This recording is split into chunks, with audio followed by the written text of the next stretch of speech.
Olá, muito bem-vindo! Chegamos ao 4º episódio da temporada do programa Aconteceu no Rio Grande do Sul, sobre os 150 anos da imigração italiana no estado. Nos anteriores falamos da Itália em 1875, da viagem, da chegada das primeiras famílias, da ocupação dos lotes na Serra, da 4ª colônia e hoje um episódio para falar dos italianos em Porto Alegre. Não teve colonização só no interior, na Serra, na região central. Muita gente fixou residência em Porto Alegre, na área rural e na área urbana. E para falar da presença dos italianos na capital gaúcha, eu recebo um especialista, historiador, professor, Leonardo Conedeira. Muito bem-vindo. Obrigado, Leandro. É um prazer estar aqui com vocês. Muito se fala sempre, professor, sobre a presença dos italianos na Serra, da uva, do vinho, de outras regiões do interior do estado, na sequência, mas os italianos estiveram presentes também muito antes, inclusive, desse início da imigração oficial de 1875 aqui em Porto Alegre. É verdade, Leandro. Nós temos, então, dados que já em 1850 nós tínhamos aqui em Porto Alegre mais de 50 famílias italianas. Ou melhor, que em 1850 a Itália não existia ainda como estado, né?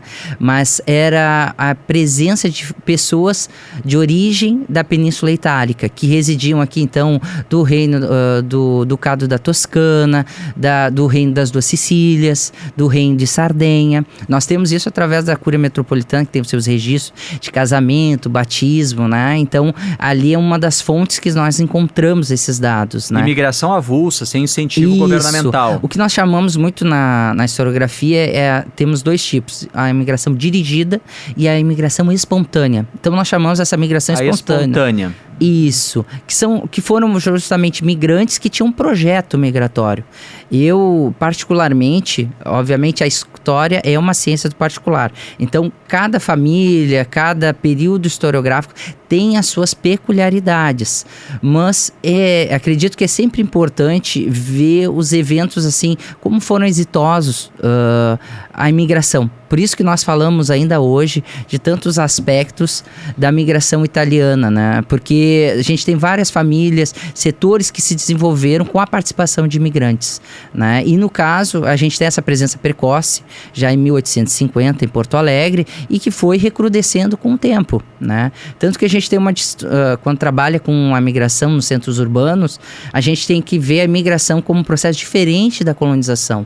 Que a gente tem aqui esse modelo muito forte no Rio Grande do Sul, né? E nos estados sulinos principalmente, que é uma migração que vem dirigida para colonizar, que foi o caso da Serra Gaúcha, das colônias, como falou os meus colegas que me precederam, né? O professor Antônio de Ruggiero, a professora Maria Padoim, o Ademir Baca, né? Que são pesquisadores que justamente, como vários outros, que destacam essa presença da colonização. Mas a gente tem essa mobilidade que é frequente, tanto que a gente tem uma presença italiana e uma migração italiana até os dias atuais, né? E em 1875, quando começa essa imigração patrocinada, incentivada pelo Império do Brasil, italianos já ficam em Porto Alegre? Chegam com destino a lotes da Serra ou da 4ª colônia e acabam ficando em Porto Alegre? Ou esse é um processo já posterior de famílias que estão no interior e vêm à capital? Perfeito. Nós temos dois modelos de imigrantes italianos que vão ficar nos núcleos urbanos. Um modelo deles é aqueles que vão para os lotes coloniais e não se encontram. Querem uma outra perspectiva. Muitas vezes, os migrantes, por mais que a maioria fossem camponeses, agricultores, muitos deles tinham habilidades além da lida do campo, né? Tinham, por exemplo, habilidade como artesãos, ferreiros, alfaiates, reparadores, sapateiros. Então, uma série de outros afazeres. Isso porque na Itália a gente tem que a maioria da migração que vem nesse contexto final do 19, início do 20, vem de regiões muito inóspitas, que são nas montanhas principalmente, não das grandes cidades italianas, mas vem do interior da Itália. E desse interior da Itália, como ficava muito longe ou afastado dos centros urbanos, esses próprios camponeses tinham que aprender habilidades além da lida do campo. para poder justamente atender as demandas da sua sociedade mais rural, né? E nesse sentido, nós temos então 2 modelos que vêm para a cidade. Os próprios migrantes que já escolhem, fazem uma imigração espontânea que vem para centros urbanos, como foi Porto Alegre, ou também aqueles que vinham para os lotes coloniais, não se encaixavam, e depois, principalmente os filhos, né, os descendentes que vão fazer esse movimento de vinda, né? Ou mesmo o próprio migrante que chega, criança, né? Vou dar um exemplo, o Virgílio Calegari. Virgílio Calegari foi um dos grandes fotógrafos que nós tivemos em Porto Alegre. Ele é um exemplo, a família foi para a Serra Gaúcha, né? E ele, jovem ainda, aprendendo, interessado numa mudança que não se encaixando naquele modelo colonial, né? Vem para a cidade e justamente vai se dedicar à fotografia. É um dos grandes acervos que a gente tem de Porto Alegre na virada ali do século XIX para o XX, foi deixado esse acervo pelo Virgílio Calegari, que então largou a enxada para pegar a câmera, para fazer fotografias da cidade. Podemos dizer isso. E esse perfil desse italiano que ficou em Porto Alegre era a maior parte vinha para trabalhar na parte urbana da capital, ou muitos iam mesmo para também na área rural exercer atividade agrícola? Aqui nós tínhamos aqui um pouco aqui em Porto Alegre a gente tem um modelo assim, a imigração espontânea ela vai muito se dedicar para 2 aspectos, ou melhor 3. Uma área que é por comércio, vão se inserir como comerciantes, e daqui quando a gente fala comerciantes, pensar que sempre o migrante é um introdutor de novas tecnologias, então muitos deles vão se inserir como importadores, como vem da Itália, ou mesmo vem de uma reimigração da região. Porto Alegre a gente tem uma particularidade que muitos vinham, não uma migração direta para Porto Alegre, mas vinham de cidades como Buenos Aires, Montevidéu. Nós temos nesse Cone Sul, como a proximidade do Rio Grande do Sul, muitos italianos fazem uma primeira imigração para Buenos Aires, Montevidéu, e depois reemigram para o Brasil. Isso é uma nuance muito grande que a gente tem nas pesquisas. Outro aspecto é a chamada migração qualificada, que é uma perspectiva que a gente tem dos últimos estudos históricos, que é ver assim, profissões como médicos, construtores, arquitetos, né? Esses profissionais, músicos, nessa parte artística também, empresários do âmbito artístico, né? Nós tínhamos aqui no Teatro São Pedro, por exemplo, recebíamos companhias de líricas que vinham se apresentar. Dessas companhias líricas, não era raro que muitos desses músicos e artífices, atores, atrizes, músicos, permanecessem, gostassem da cidade, né? E permanecessem na cidade, para dar esse aspecto. E também vendo o crescimento que Porto Alegre tinha, né? No final do século XIX, a gente vai ter gradativamente o começo da cidade, né? Crescendo em obras públicas, uma transformação do cenário urbano que também o agente migrante, né? Não só os italianos, mas muitos italianos vão investir nesse projeto de cidade que Porto Alegre está apresentando. Construção de confeitarias, a gente tem até hoje o prédio da Confeitaria Rocco. Aliás, a Confeitaria Rocco o senhor falava de dos imigrantes que iam para a Argentina, Uruguai, e depois faziam um movimento interno aqui na América do Sul e chegavam a Porto Alegre. Foi o caso do Nicolau Rocco, que fundou a Confeitaria Rocco. Ele esteve em Buenos Aires, lá inclusive adquiriu conhecimentos da área de confeitaria e veio a Porto Alegre no final do século, ali na década de 1890. Isso.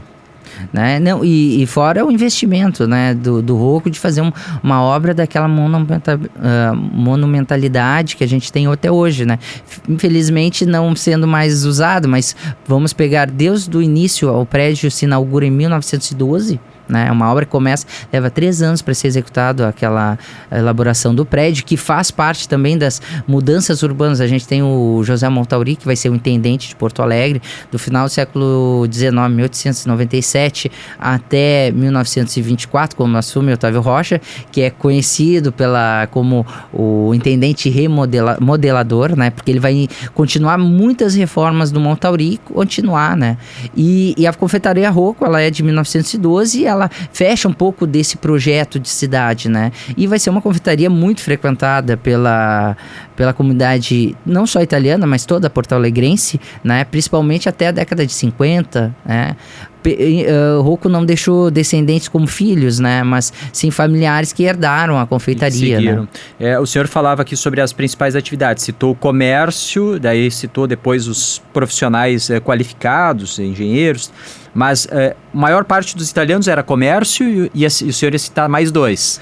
Sim. Nós tínhamos também a questão dos comerciantes, os importadores, a gente tem os artífices. Aqui a gente entra alfaiates, sapateiros, ou seja, demandas que o aspecto urbano tinha muito forte. E não só Porto Alegre. Porto Alegre é um dos grandes exemplos de cidades sul-americanas que vão ter esse aspecto, mas essa é uma faceta dos migrantes italianos em várias capitais sul-americanas, né? Essa inserção nessa parte como artífices, né? Principalmente dessas questões que a gente tem, o alfaiate de corte, o próprio sapateiro que faz o sapato, né? Não só o reparo, né? Então a gente vai ver que os italianos vão ter habilidades, reparo de instrumentos musicais, a gente vai ver uma série de atividades, ourives, né?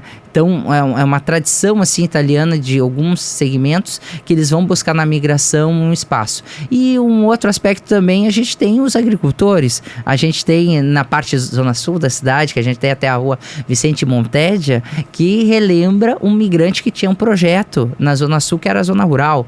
Então, nós tivemos uma migração, uma colonização na zona sul de Porto Alegre, que abastecia muito o mercado público com seus pomares, suas produções agrícolas, né? Que seria hoje o bairro Vila Nova. Os alemães, eles ficaram, e poloneses, nessa região do 4º distrito. Então, isso. Floresta, Navegantes, São João.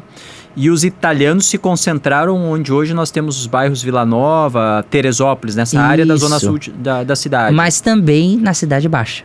Porque justamente esses artífices vão ficar próximos ao centro da cidade. Então ali a Lopo Gonçalves, a Travessa dos Venezianos. A Lopo Gonçalves se chamava Travessa dos Venezianos, né? Porque ali vários sobrados, não só os sobrados, como os construtores que fizeram aqueles sobrados, muitos deles eram construtores italianos, que faziam as próprias casas para os seus patrícios, né? Então, o bairro italiano por excelência seria, em Porto Alegre, seria a Cidade Baixa, que muitos não tinham mais ocupação no centro, vão chegando ao longo que o centro já está completo. Obviamente tem italianos que moravam no centro, principalmente aqueles mais abastados, os pioneiros, né?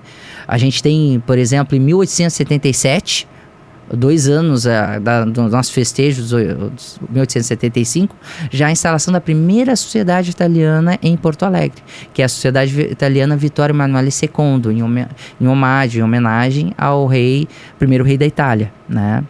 Que ano?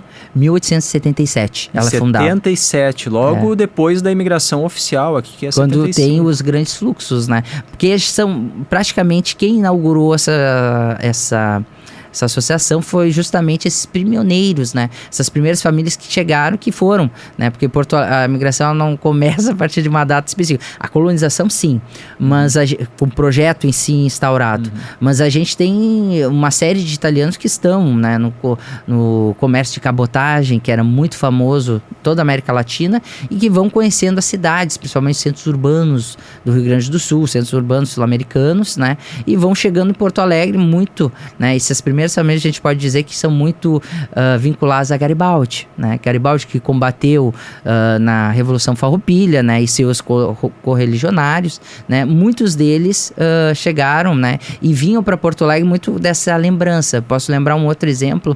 Nós tivemos um jornalista muito importante de Porto Alegre que se chama Arquimedes Fortini, que deixou uma série de lembranças, né? Do início do século XX.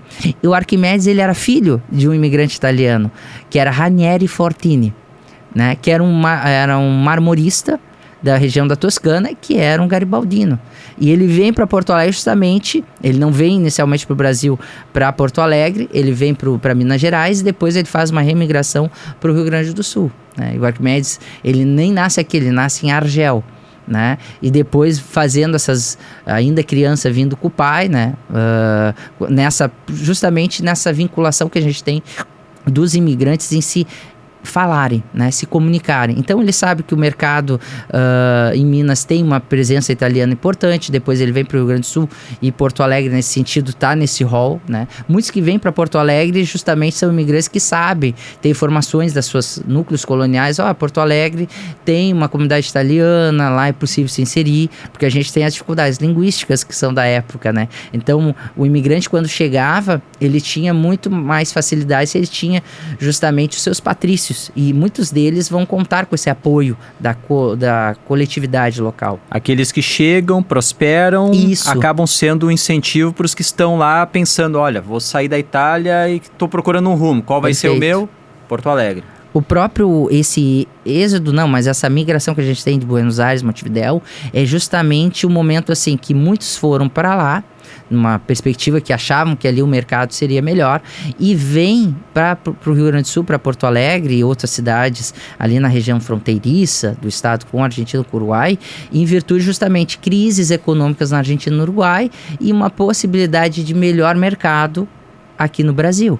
Então encontravam muito na migração essa busca, né? Isso a gente vê também com médicos, músicos, que a busca sempre, a migração está muito vinculada a esse equilíbrio em carreira, né? Na sua carreira pessoal, na sua inserção profissional, né? Quero voltar à Zona Sul, professora. Sim. Vila Nova, Teresópolis, área rural de Porto Alegre ainda hoje tem produção, mas na época ainda mais, era um ponto pela questão de transporte antes da construção do ramal do trem até a Vila Nova, era mais demorado.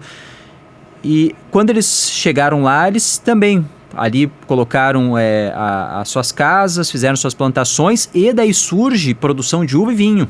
Isso.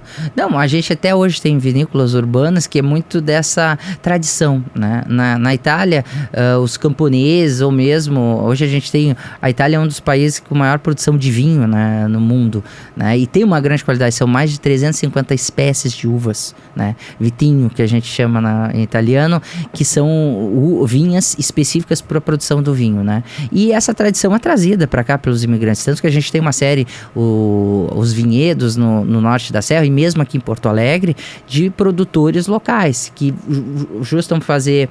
fizeram um estudo, né, e que vem desde essa parte da migração. Faziam vinhos que a gente chama vino da contadino, né, que são vinhos mais simples, mas que era sua tradição no país de origem. E aqui chegando, vão plantar as uvas possíveis, né? Como é que eles traziam? Eles traziam as próprias sementes da Itália. Eles traziam através das batatas, ou mesmo parentes que depois vinham, me traga a espécie da semente tal. E eles traziam as sementes dentro de batatas para suportar a viagem, né? Que apesar do navio a vapor levava um mês, né? Para depois serem inseridas aqui, né? Mas claro que, salvo algumas vinícolas hoje, muito se tentou inicialmente as vinhas italianas, que são diferentes da maior produção que a gente tem aqui. Muitas das uvas que a gente produz no Rio Grande do Sul são de origem francesa, que são uvas internacionais que a gente chama, né, que tem mais facilidade de vir um bom vinho, né? É verdade, professor, que Porto Alegre teve festa da uva antes de Caxias? Sim, é verdade.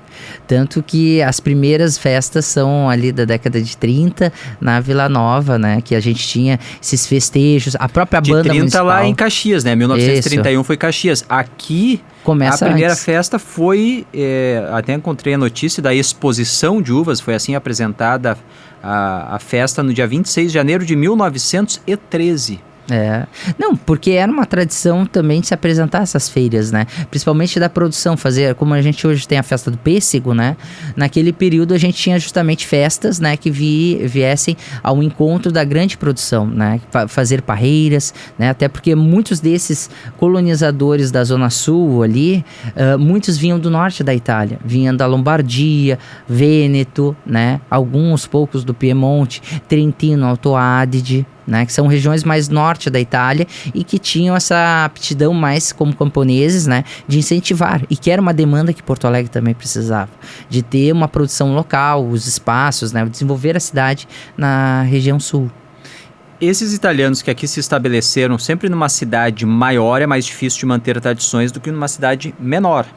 Agora, eles como o senhor já disse aqui, 2 anos depois da colonização oficial, que foi em 75, em 1877 já fundaram uma sociedade em Porto Alegre.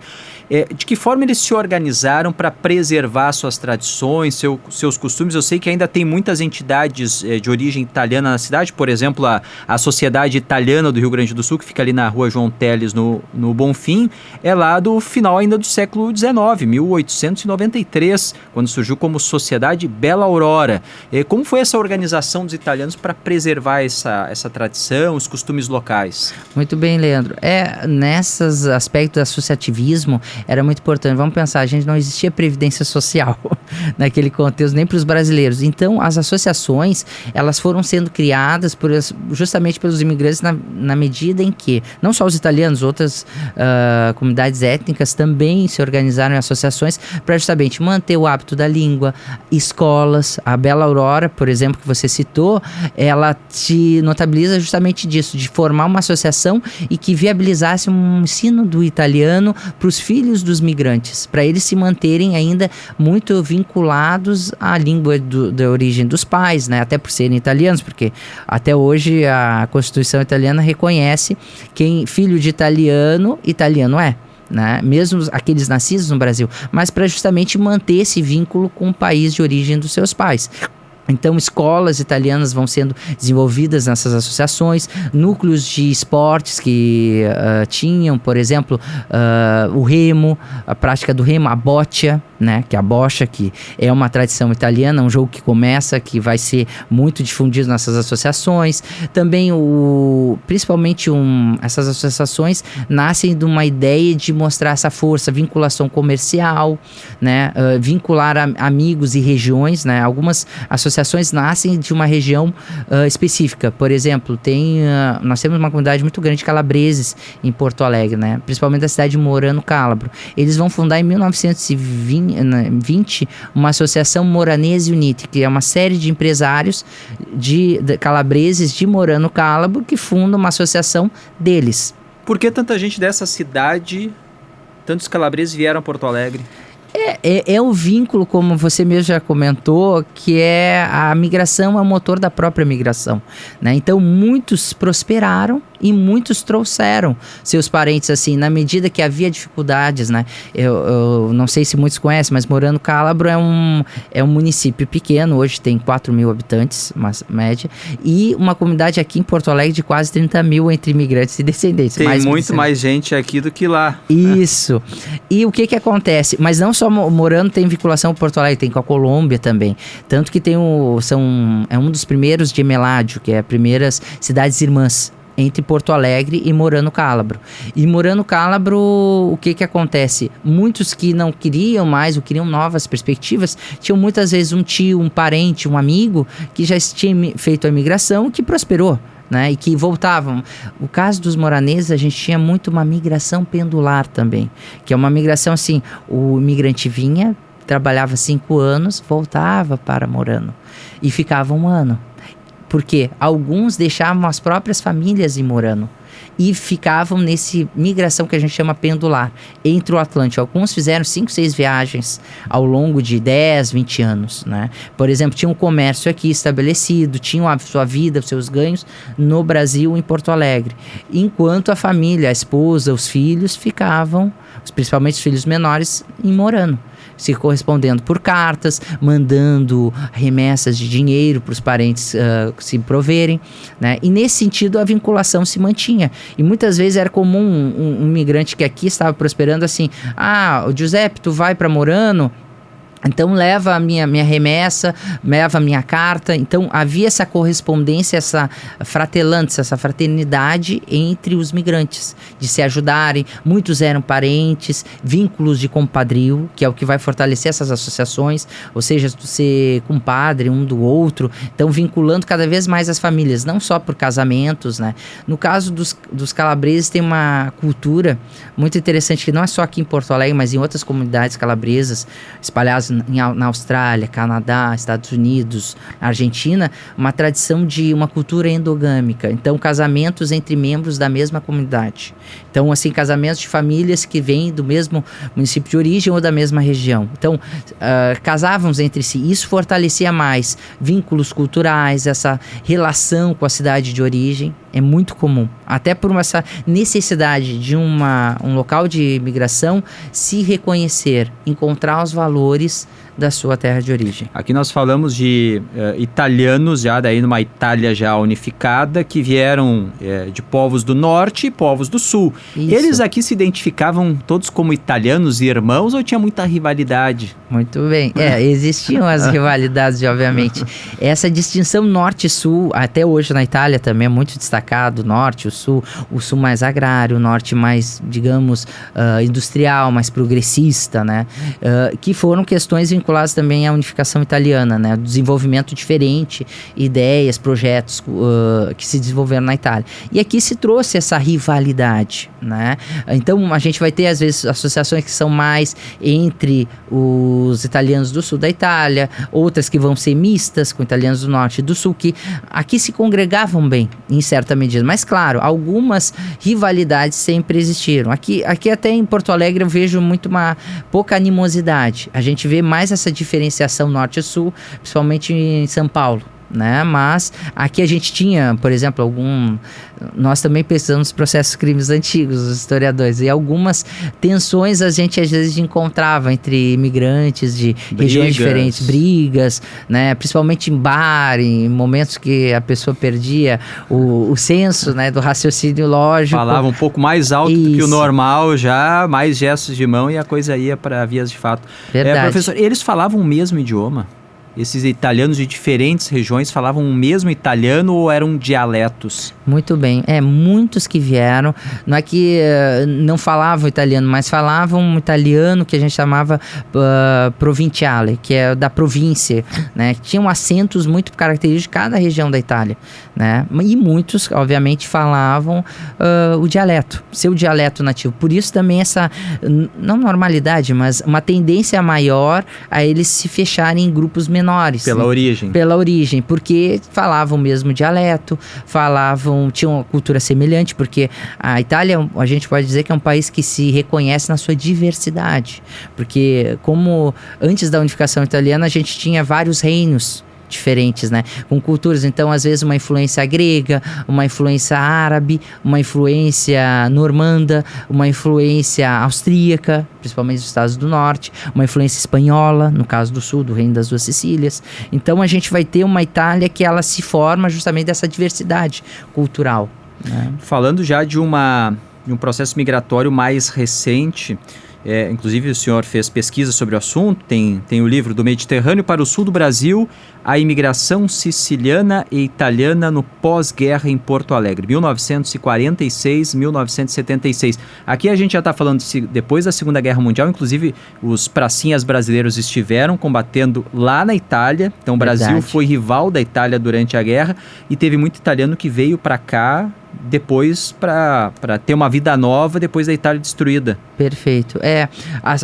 Os dois momentos de maior migração na Itália é o final do século XIX, que é no período da grande imigração que a gente chama, que é uma imigração não só na Itália, mas geral da Europa para as Américas. Que é dessa a partir de 1875, isso, que foi um pouquinho depois até ali. Até a Primeira Guerra Mundial. Essa que foi, digamos assim, um grande volume para o Rio Grande do Sul. Essa é uma, tá? Isso. E depois a gente tem esse período do pós-Segunda Guerra, que é um momento de maior êxodo da Itália para o exterior. Foram mais de 7 milhões de italianos que saíram da Itália, né? Porque terminada a guerra, um país que foi duramente golpeado pelos conflitos, né? E novas perspectivas até internacionais, a gente vai ter o TIM, né? Que é uma confederação internacional de mobilidade migratória que vai possibilitar que muitos imigrantes, não só os italianos, venham para Brasil, Argentina, Uruguai, Estados Unidos, vão organizar essas migrações europeias para o Brasil pós-Segunda Guerra.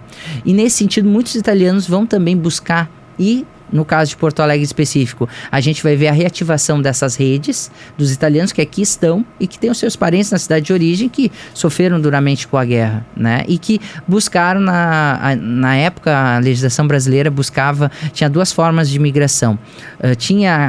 O Brasil e a Itália tiveram muitas dificuldades nesse contexto de fechar os acordos por causa ainda da guerra, os resquícios, as relações ficaram complicadas, porque no período da guerra, como os dois países estavam em locais diferentes, as remessas de famílias italianas que aqui estavam para a Itália ficaram retidas. Esse dinheiro, essa repasse nunca passou para os italianos. Isso ficou muito mal essa questão entre Brasil e Itália. Foi um momento de maior tensão entre os dois países, que é essa recuperação entre a Segunda Guerra Mundial e esse pós-guerra, né? Mas claro, depois se resolveu, mas projetos migratórios existiram entre os dois países ali em 1950, 1960, que eram justamente para formar novas colônias, né? Não aqui no sul, mas em outras partes do Brasil, que não foram, infelizmente, exitosos, né? Mas a gente viu muito dessa migração espontânea, que eram migrantes que vinham justamente uma migração técnica para a área da indústria brasileira. E nesse sentido a gente vai ver Porto Alegre até a década de 60 do século passado tinha uma área industrial importante, principalmente o quarto distrito. Muitos migrantes italianos que vão vir para Porto Alegre nesse contexto vão ficar no quarto distrito e aqui no bairro da Glória, né? E na Cidade Baixa, né? Por que no quarto distrito? Porque ali é a região de desenvolvimento da cidade. Nós tínhamos Tinha emprego. Tinha emprego, mão de obra, empresas até de italianos. Então isso vai também atrair muito dessa demanda desses migrantes que querem uma nova chance. Muitas vezes eram operários qualificados, aprendiam um ofício antes de migrar lá na Itália, justamente para terem uma inserção mais fácil aqui e se valer dessas redes também comunitárias. A própria igreja, né? Nós temos uma ordem dos calabrinianos que vai ser vital. O Papa da época vai ordenar a ordem dos calabrinianos para ser responsável desse novo êxodo da década de 50 na Itália. Aqui a gente tem a fundação da paróquia ali na Barros Cassal, da Igreja Nossa Senhora da Pompeia. Ali vai ser praticamente um reduto espiritual e também social que muitas famílias que vieram nesse pós-guerra vão se encontrar com uma missa e um padre italiano, com o ensino da língua portuguesa para muitos deles. Então vai ser projetos sociais, um projeto não só religioso, mas um projeto cultural de acolhimento nessa fase de transição de uma sociedade, porque a gente tem que entender também que o italiano que veio na década de 50 é muito diferente daquele que veio no final de 19. É uma Itália que não que cresceu muito, mas muitos que já vinham mais alfabetizados, já tinham uma outra perspectiva, né, de uma outra Itália, né? Uma Itália diferente daquela recém-unificada. Historiador, professor Leonardo Conedeira, muito obrigado pela aula sobre a história dos italianos aqui em Porto Alegre. Imagina, foi um prazer. Toda segunda-feira no YouTube de GZH, nas outras plataformas de áudio e nos sábados às 11h30 da noite na Rádio Gaúcha, um novo episódio do Aconteceu no Rio Grande do Sul nesta temporada sobre os 150 anos da imigração italiana no estado. Um oferecimento de Supermercados Andreassa para toda a família. Farroupilha, berço da imigração italiana no estado, 150 anos de história e orgulho de suas origens. Casa Valduga, o tempo molda o vinho, a história molda o legado. Nostrale, cidadania italiana. Sua cidadania, o nosso compromisso. UX, explore, cresça, conquiste. E Sicredi é ter com quem contar. Eu conto com a tua audiência na próxima semana. Até lá, tchau.